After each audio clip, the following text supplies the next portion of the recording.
What's happening, folks? Welcome back to Celtic Fans TV. It's time for live full-time reaction to Aberdeen 1, Celtic 1. It's just a two-person panel tonight. Chris has joined me. You can ask your questions and put your comments in the live chat box below, and we'll try and pick out any good ones as we go through. Chris, it's a 10th league draw of the season.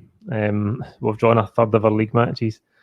Quite incredible. I joked before this game that I could just have re-uploaded one of the full-time reactions for earlier in the season, and probably nobody would have noticed the difference because we'd be talking about the same things, the same patterns to the game. And for much of tonight, that was the case, wasn't it? Yeah, this is not a repeat recording. Yeah, I know it's just been symptomatic of a number of games this season, Paul. I mean, so narrow, the team selection very confusing. Like, this game, in the sense of the league campaign, doesn't mean anything because the league is over.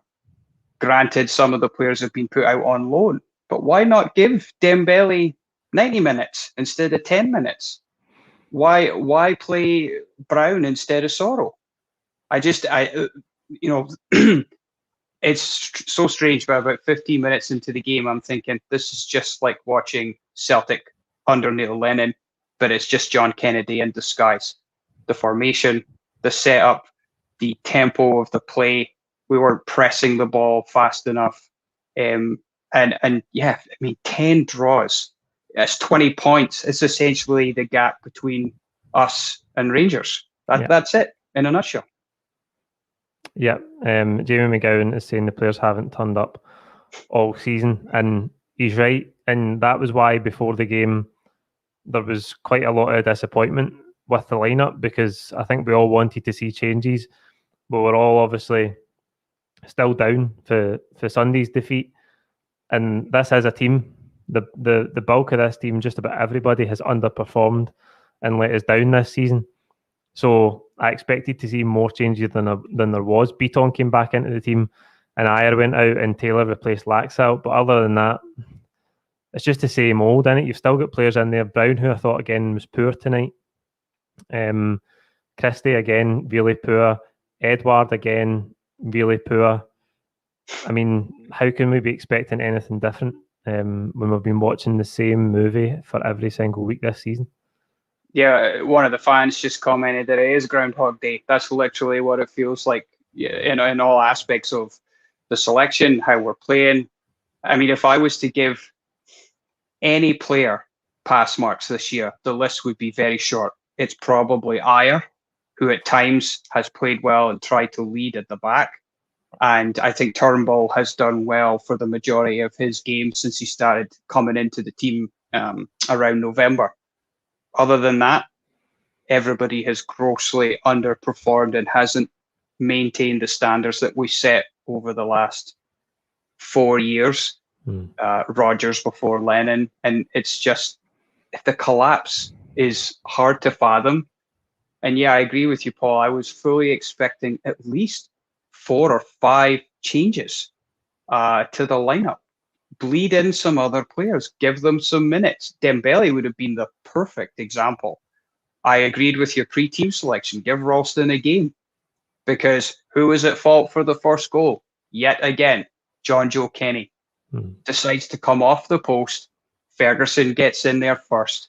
Also, you could say that neither Beaton or Ayer or any other Celtic defender in that corner followed the man and the ball. But again, just basic set piece defending has cost us a goal. Aye, absolutely. And that, I thought the game, after the first 10-15 minutes, was relatively open in the first half at times. We did have plenty of chances too, shock horror, without being able to take any. But again, the defending for the set piece, I think it's Welsh loses the first header against Considine, is it? Yep. And then Kennedy's lost Ferguson, and he taps it in for about 2 yards out. And I mean, I've lost count. I genuinely have lost track of the amount of goals that we've conceded for set pieces this season. I think at one point it was more than 50% of all the goals we'd conceded in the league. And it's just remarkable that at this stage of the season, and it's probably to do with, I mean, I think the concentration and the mental side of the game for this team has has long gone. But to be making these mistakes at this time, when like there's no pressure anymore, No. we'll be making the same mistakes all season, but we're just not learning anything in terms of defending set pieces. No, it's interesting you mentioned the psychology, because I know you made this very point on a previous broadcast that Celtic hired a psychologist back in November when we were having all these issues. I wouldn't be wanting to put my time at Celtic FC on the CV, as you exactly said, because our lack of concentration and the fact that we have not, and again, all credit to you, Paul, I'm just making the point because it's very valid. We have not won one big game all season. Now, this wasn't a big game, but we have not won one big, meaningful game all season. And for a club of Celtic stature and the standards that we expect as fans, and what the players should be holding themselves accountable to, is just totally unacceptable. And I agree. There's some folks commenting like, how many players within this team would you think will be here next year? It's again a very, very short list. Yeah, absolutely. And one of those players who we all know won't be here next season. I think in his head he's already left. Odsonne Eduard, so many chances again tonight. He is that chance for Turnbull. I think it's a second phase of a corner where he's right in the centre of the goal, 6 yards out, unmarked, straight to Joe Lewis. He had another one where we worked it down the right-hand side. I think it was a cross in for Kenny, and he hits it wide. Just so many chances. And yet again, and you don't know how to explain this. You don't know if it is because the team are just bereft of confidence. You don't know if it is totally mental, or if it is because like he's just lost all form, because Christie as well. I mean, there's an Eduard chance on the break towards the end of the first half, parried by Joe Lewis, Christie smashes it over the bar. Like, some of these are not difficult chances, but again, the story of the season that we're not putting them away. Yeah, and the way Eduard tried to take his first chance that fell to him in the game, he made a great first touch into the box. He's got himself ready, and I'm thinking, just put the inside of your foot through the ball and take it across the goalkeeper, and it's a goal. He tried to do the same thing again, not as extravagant or extrovert against Rangers, but he used the outside of his boot, and he put it wide. Then there was a play later in the game where he was on the left, he cut to the centre, and he didn't really catch the shot very well. And again, the save and the follow-up you're referring to actually did take a deflection off the Aberdeen player, but I think the shot was probably going over from Christie anyway. And yeah, he's just, I think, two things. I think mentally, he's checked out. No two which ways about it. But I do believe his confidence has been shattered, probably by just the way the whole toxic environment has spread through the entire first team. Nobody's got any self-belief. Nobody seems to have any desire. And all we want as Celtic fans is just give us your best. Give us your best effort. Try to play good football. To be fair, I don't believe they've got the right person in charge in Kennedy, even as an interim taken over from Lennon. It's the same thing, just on repeat, Groundhog Day. And I don't think he's going to get the best out of the players, even in the games he's had and the games we have remaining. And it's very sad because Rangers have been in first gear since they won the league, and they're still grinding out results, right? And we have no chance of beating them, in a couple of weeks' time. Certainly not if we keep this sort of form up. I don't see any differences in the performances recently in terms of passing up chance after chance and making silly defensive errors. Before we move on, Celtic did get a victory tonight, a big victory, and it was against Rangers. Shout out to the women's team. They beat Rangers 1-0. A Maria Lee strike was enough to win it. That's a big win for the women's team. I want to bring in this comment from GH Fitchy. Strachan's point about bursts of energy and core strength bears repeating. We're starting to look at like a slow side on the turn and in reaction to second balls. I totally agree with that. And I think something that we did see when Karamoko Dembele came into the game, and now he didn't do anything brilliant. I don't want the takeaway from this point to be that I thought Dembele was brilliant and he really impacted the game tonight, or he changed it, but the one thing that he did do is he drives at people. He's got a burst of sharpness, he's got a burst of pace, and his dribbling ability is really good, so he can eliminate defenders. And that was something I said at the weekend, we haven't been doing enough. And again, tonight, you could argue as well, we weren't doing it enough. And you see that difference when someone can go by a defender, because for much of that second half, Aberdeen were sitting in their shape. They have their 1-goal lead. They were sitting deep. And some of our passing is just too slow at times, and we don't take enough risks. Like individually, players on the ball need to take risks. They need to try and go by a defender instead of just keeping recycling the ball at times. And I thought Dembele did that to some point, his credit. Yeah, absolutely. And if maybe bring in that comment from Lindsay McClure there, Paul, she's saying exactly what you're saying, right? He's willing to have a go. It never happens with John Joe Kenny or Greg Taylor. They're never willing to get to the byline. It's something at least James Forrest has always consistently given us over the years, and I know he's much maligned between the Celtic fans. Some love him, some hate him, but always willing to try and beat a man. And Dembele is raw talent. You can clearly see that, Paul, right? He's by far the finished product, and I agree saying, that shouldn't be the takeaway. But you're right, at least he puts his head down. His finished product, his final ball, you can see still needs work. But that's the type of player Celtic fans love. We've been crying out to see that young kid. Why doesn't he get a chance over a Ryan Christie? Like, Christie's completely checked out as well, mentally, and he's not in it. And he has not performed in big games, particularly in the Rangers games. He's not had a goal. And that's just not good enough, because those are the games you are judged upon for the most part as a Celtic player, particularly when the seasons are really tight. So I hope Dembele does get some game time, because I think there is probably a player in there. But like with Marian Shved, we'll never know if these players don't get to play. Yeah, the problem with Dembele is he's out of contract. So I think we've missed the boat. He's probably going to leave, and as we've talked about, you mentioned James Forrest, and he is maybe the only other player in the team that has anything like that sort of ability to go by someone. And when we've been used to the same patterns repeating themselves time after time this season, and the league and the season has been done for a while, it'd have been nice to see these players get some minutes. And I know people argue, well, they can't be doing it in training. You need to trust the judges. Trust the judge of the judgment of the coaches and the management staff. But surely they can see what we've seen on the pitch every single week this season, that we've not had enough of that. And I did think Dembele brought something different, without like scoring a goal, without getting an assist. But he definitely added something to the team. In that second half, Chris, particularly the last 20 minutes, we were very, very open. On the counter-attack, Aberdeen had 2 absolutely glaring chances. And if you add in one where Scott Brown, I think Scott Brown thought he joined Aberdeen a couple of months early in the second half there, where he sets up Lewis Ferguson, and it's an easier chance than Dembele's one where he's in the middle of the goal 6 yards out, but he managed to put it wide. Much space on the break. Yeah, Celtic at that point were completely overcommitting in the Aberdeen's half, and were, as you say, Paul, leaving themselves completely susceptible to the counter-attack. And then Brown makes that kind of half interception. It falls to Ferguson. I'm thinking, there's just no way he's going to miss from there. And he hit the outside of the post. It's probably harder to miss than it was to score.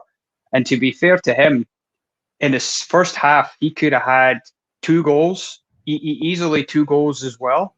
And then that would have been a hat-trick for him. And to be fair, and Celtic fans who are watching might not like this, but Aberdeen should have been free and gone before we even equalised at the end of the game. Right, Johnny Hayes, not long after the Ferguson miss, collects the ball, a very poor touch from Greg Taylor, and Hayes is probably still one of the fastest players on the park. He's got a great engine on him. I mean, you just got deer in the headlights, right? He's not quite sure, should I go round Bain or should I look to initiate the contact? And there was one particular replay where from behind the goal, and you can clearly see McGregor does put his arm out, but he makes no attempt to bring Hayes down. And actually, I hate to say this, but Willie Collum, who you and I, he actually got a decision right. Yeah, it was not a penalty, and because if he'd given it, it would have been a red card, and then the game would have been absolutely over. But yeah, Celtic just seemed to be fully willing to overcommit. But the funny part is, Paul, overcommitting and doing absolutely nothing because we've got no width, so the ball just goes side to side into the congested area. And Aberdeen literally set up with a bank of 4 and a bank of 5 when Celtic had the ball, and they looked to have Canberry break them up the park and just give their midfield and defence the rest. That's literally how Glass had them set up in the second half, managing a 1-goal lead. Yeah, absolutely. We did get the equaliser with the last kick of the game, or the last head of the game as it was, and it was a great cross by Elyounoussi, to be fair to him. We did lack the cutting edge all night, but he managed to find a beautiful deep cross for Griffiths, and to be fair to him, he got up, nodded it past Joe Lewis and saved a point for whatever it means. Yeah, and I mean, the more I've sat and thought about Elyounoussi since we were last on together, Paul, and you asked us the question, like, would we be willing to pay for the 5 million? I'm going to have to backtrack on my previous statement. He far too often hides in games. Now, I'd love to be proved wrong, maybe under a different manager and in a different system, because he's clearly talented. Like, he is a talented footballer, Paul. I'll never take that away from him. But consistency is what is needed to play at the top level. I understand Southampton paid a pretty penny for him, and chances are he could do really well. But if you're going to be that inconsistent, that's where fans just don't like that type of player in their team, because you never know what you're going to get from them. I agree with you. Piece of absolute brilliance, and Griffiths does what Griffiths does. Peels off a Considine, and that's a textbook header from a goal scorer. But he's not fit. He's grossly unfit. It's there for all to see. I agree. And I see your point about Elyounoussi as well. I know we're so fickle as football supporters, and it's been really difficult to find positives on a Celtic behalf this season. And that's why when Elyounoussi has strung together 2 or 3 really good performances, we've thought, is there maybe something there where we can bring him back permanently? Because when he plays well, he looks really good. But I think you're right in saying that he is hot and cold too often. And that inconsistency isn't something that Celtic can afford if they're going to be spending 5 million plus on a player. We've got 2 £5 million players in Barkas and Ajeti, not even with the squad tonight. So we can't afford to take another risk on someone who we're not sure about in terms of consistency. The last thing I want to get your thoughts on was Turnbull's kick out at the end. A lucky boy, I think. I do believe that Willie Collum showed leniency in that scenario, because let's just be honest, it maybe wasn't like a super vociferous, for lack of a better word, kick out, Paul, but that was extremely petulant at best. And other referees could easily have given him a red card for violent conduct. And I personally, when it happened, thought that's got to be a red card. I was shocked that it was not a red card. And I think that's just symptomatic of how frustrated he is, right? Because I believe of all the players this season, he does give 100% every time he pulls on the jersey. His goal return, I think it's 12 or 13 goals since November, is a very decent return.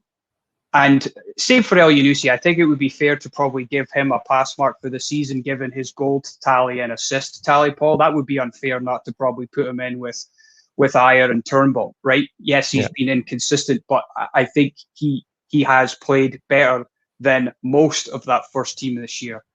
But coming back to DT, he needs to be careful, because I do think he's still in with a shout of making the Scotland national team this summer for the Euros. Right, that's probably why he's still playing, and I wouldn't have a problem with him still being in the team if that's why Kennedy's doing it. But those types of things, they can come back to haunt you, right? So, yeah, petulant, very lucky it wasn't a red. Aye, it was petulant, and I think if somebody done that to a Celtic player, you'd be screaming for a red card. Last comment I want to bring up tonight is Patrick Kennedy-Bennett, 71% possession, 10 corners, 23 shots, and only 6 on goal. Where are our shooting boots this season? That sums it up, and that is the story of the season in many ways. When you have so much of the ball at times, so many shots, but not a lot on target, and you can't convert any, coupled with defensive error after defensive error after defensive error, it's not a surprise to see where we are in the league table. That'll do us for tonight. Thank you for joining. Oh, you got another point, Chris, before we finish? I do. Sorry, I know you were just about to close it out, Paul, but I just want to say something on behalf of all the fans. You've done an absolutely amazing job during an incredibly difficult season, and you've been absolutely fantastic to work with and bringing us content and allowing us to take part as fans. You deserve a huge pat on the back for still coming out with all your content despite how difficult it's been. So mega props to you, mate. Just wanted to say that in case this is my last game of the season. So thanks very much, pal. No, thank you, mate. It's been really, really tough. It's been a grind this season, but you've got to stick with it, haven't you, in the good times and the bad times. That's it. Like the video, comment your own thoughts below. Don't forget to subscribe if you haven't already. And we will see you next weekend for the build-up to another trip to Ibrox.